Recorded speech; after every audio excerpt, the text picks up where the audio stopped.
மகாபாரதம் ஒரு கதையா அல்லது நடந்த நிஜமான யுத்தமா? பல்வேறு பேராசிரியர்கள், தொல்லியல் நிபுணர்கள் இந்த கேள்விக்கு பதில் தேடி ஆயிரக்கணக்கான ஆண்டுகள் பிழைந்துள்ளனர்.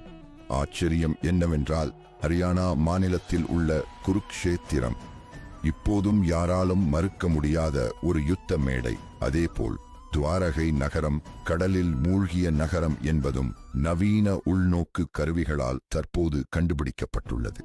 இந்தியாவின் சூரிய மண்டல காலக்கணிப்பு கிருஷ்ணர் பிறந்த நாளை கூட